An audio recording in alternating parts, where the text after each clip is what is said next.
Hello，各位好，又嚟到力哥每日分享嘅時間啦。咁而家啲發展商推盤啊，非常之積極啊。咁嚟緊禮拜五咧，將會有兩個盤推啊，一個咧就係新世界嘅俊義啦，另一個咧就係信和置業嘅柏景峰啊。喺未開始之前呢，希望大家可以訂閱、點讚同分享。有時間嘅話咧，可以睇埋啲廣告佢，多謝大家支持。咁我哋首先睇你新世界嘅俊義先啊。咁呢度咧係一個單棟盤啦，咁咧只係得63伙啊，咁得20零層嘅啫。咁而家咧嗰啲大手客咧最多可以買9伙啊，3層啊，你都冇辦法唔巴閉啊。咁佢樓盤係新世界啦，咁咧新世界而家推盤咧非常之積極啊嘛，因為咧佢要盡快咧將呢個資金回籠啊，如果唔係咧爭人哋咁多債嘅話咧，點樣俾利息啊？點樣還錢俾人咧？咁而家咧佢就推呢個廣東道單棟盤俊義啦，咁啱啱最近公布咗銷售安排啦，全盤63個單位晒欄啊，一次過推晒出嚟啊，唔等啊，因為非常之心急。咁呢度咧市值大約都好少嘅啫，得4億幾嘅啫。咁呢個盤咧係個樓花盤嚟㗎，咁個樓花期咧都幾長嘅，有成年半啦。預計咧就2027年6月就可以落成啦，係啦。咁咧全盤得63伙啫，全部都係細單位啊。咁由細1房啦，或者細2房。咁啊單位面積咧就由212尺咧去到380尺，係啦。咁啊非常之迷你嘅。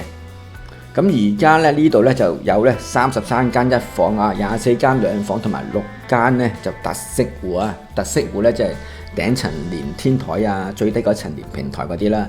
個定價咧就614萬去到1271萬啊，扣除折扣係啦。因為你都未起好啊，所以咧個折扣咧梗係要多啲啦，係咪？咁啊折扣咧就20% 啊，咁啊折實嘅價錢咧就491萬去到1016萬啦。咁啊折實嘅平均尺價咧其實咧都唔算低啊，都算幾高啊。咁由呢個19284咧去到26758嘅係啦。咁整批計咧個平均嘅尺價咧就27200啦，咁折實咗之後咧就21763嘅。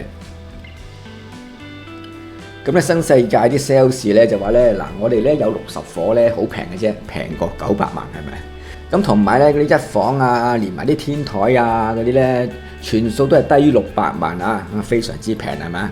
咁咧另外咧，我今次咧將呢個玩法咧分到好複雜嘅，分開4組買家係啦。咁包括員工組啊、咩 S 組啊、AB 組啊、C 組啊，一陣間同大家再仔細睇下啊。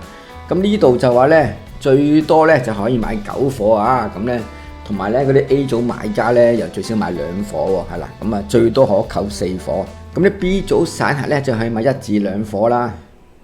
咁截票時間咧就星期4啊，夜晚6點鐘啊，咁星期5咧就開始發售噶啦。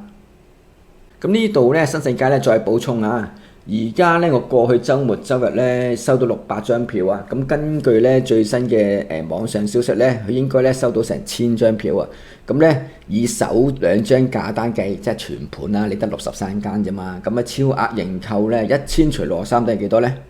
咁1000咧除63咧，大約等於16倍左右啦，咁咧就話超額登記認購啊16倍啊，係啦。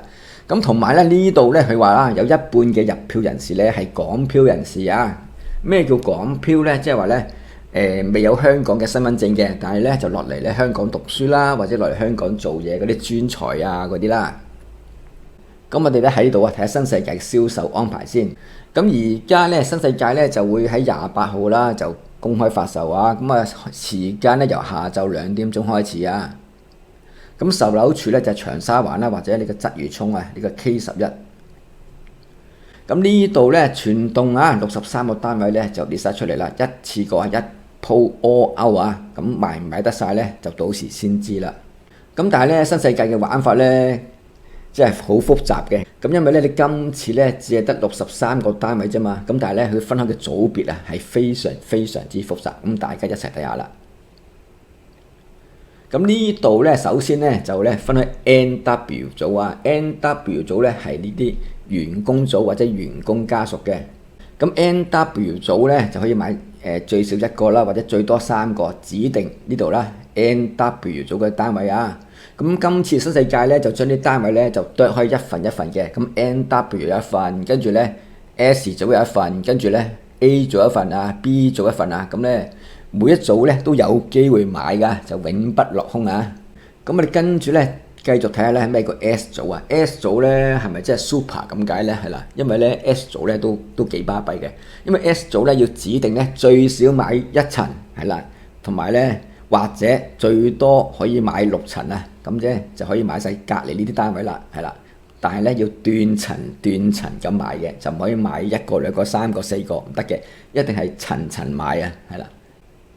咁跟住咧就到 A 組啦，咁 A 組咧就簡單啲啦，咁最少買2個就可以噶啦，咁啊最多買4個啦。咁呢度 A 組單位咧都有啲留翻喺度㗎，係啦，即係話就算咧上面嗰啲咩 NW 組啊、S 組啊啲單位俾人賣晒之後咧 ，A 組都有機會買嘅，因為 A 組單位咧都指定係呢扎㗎。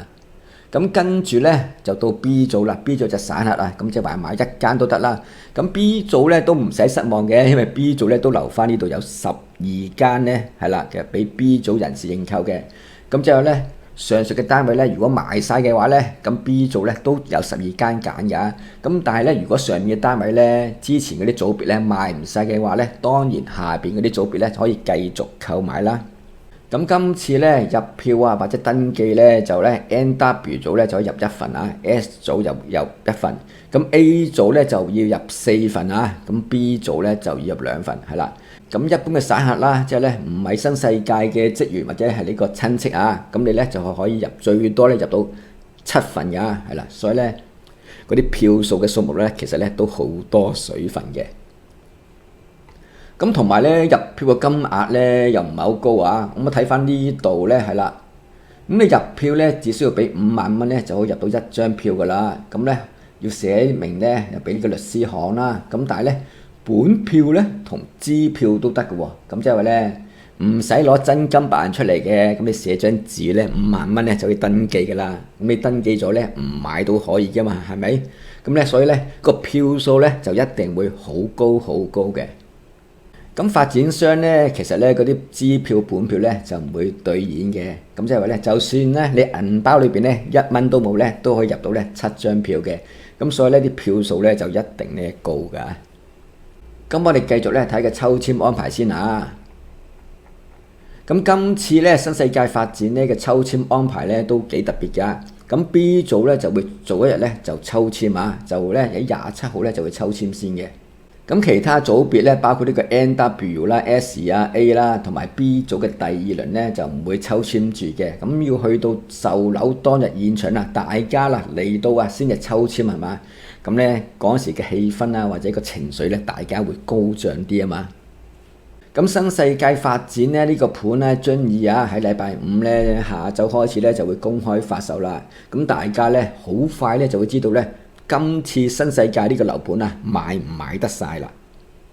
咁新世界發展啊，咁積極喺度晒冷咁推盤啊，咁其他嗰啲發展商咧都唔夠膽咧拖慢手腳，一定要咧快啲手啊！如果唔係咧，嗰啲購買力咧可能咧俾人哋吸晒，係咪？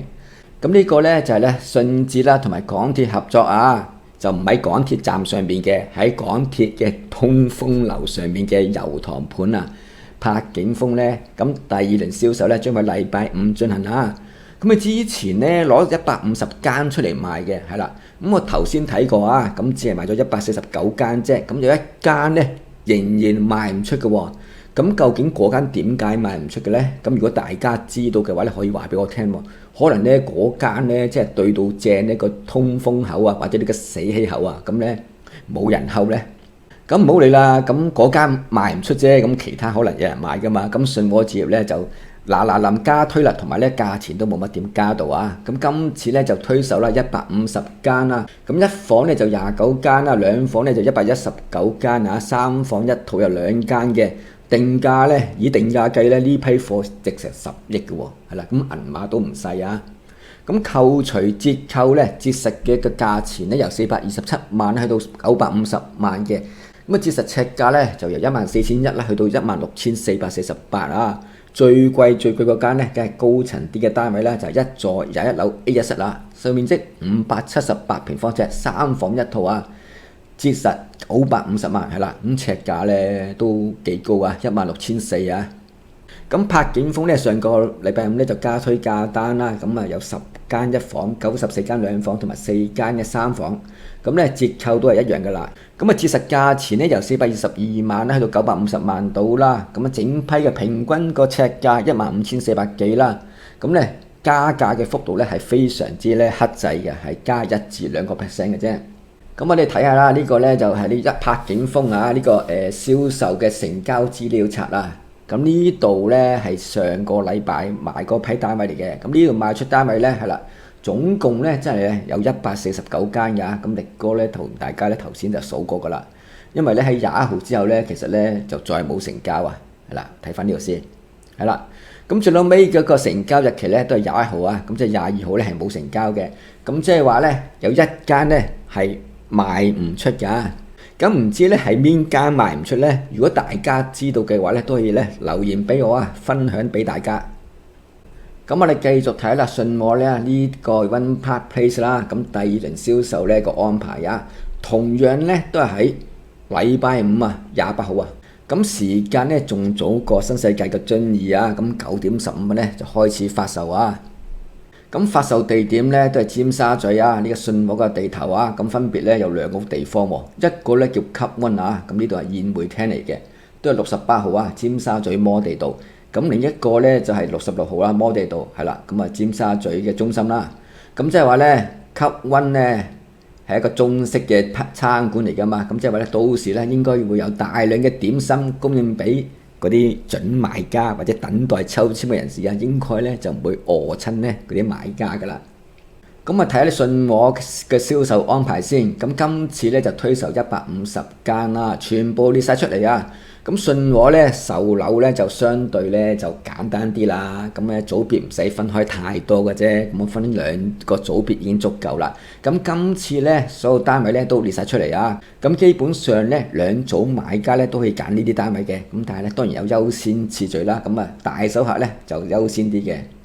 咁啊睇翻呢度先。咁呢度咧就係組別嘅安排啦。咁啊分咗 A 組、B 組啦。咁啊好簡單啫 ，A、B 係咪？即係大手客同埋散客係啦，就唔使分咩 N、W 啊、S 啊、A 啊、B 啊或者係 C 啊咁樣啦。咁啊相對咧就簡單啲。咁咧大手客咧就買2間就可以啦，係啦，唔使買全層啦，買2間都可以嘅。咁而普通散客啦，當然可以買1間都得啦。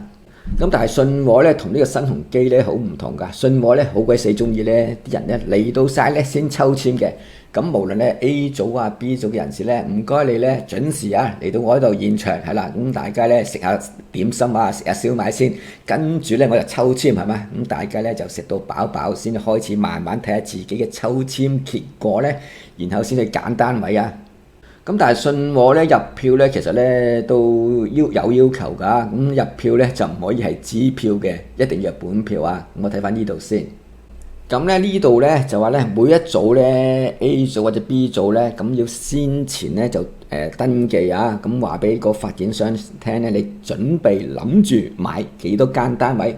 咁同埋咧每個嘅購買意向咧都要交一個本票嘅，就唔係支票啊。咁個本票金額咧係要10萬蚊嘅，係啦。咁即係話咧，如果你想認購4個單位嘅話咧，你就俾4張本票啦，每張就10萬啦。如果你認購1個單位嘅話咧，就俾1張本票啦，而個本票金額咧都係10萬嘅。咁咧就唔可以係支票㗎。咁即係話咧，你唔可以咧銀包咧1蚊都冇咧就等去認購啦，因為咧你要預備呢個銀行嘅本票嘛，你要有真金白銀先得嘅。咁頭先個新世界咧就唔同啦，頭先個新世界咧就話支票都可以嘅。咁即係話咧本身咧你1個仙都冇都得嘅，都喺新世界咧認購個遵義嘅。咁但係咧信和咧就唔得啦，信和咧要收本票嘅。咁呢2個盤咧都會喺禮拜五啦，一個就上晝開始，一個下晝開始咧就公開發售啊。咁咧大家咧就好快知道咧呢個銷售成績啦。咁好啦，力哥今次嘅分享咧又到此為止啦，好多謝大家收聽收睇，記住咧訂閱、點讚同分享喎，我哋下次再見，拜拜。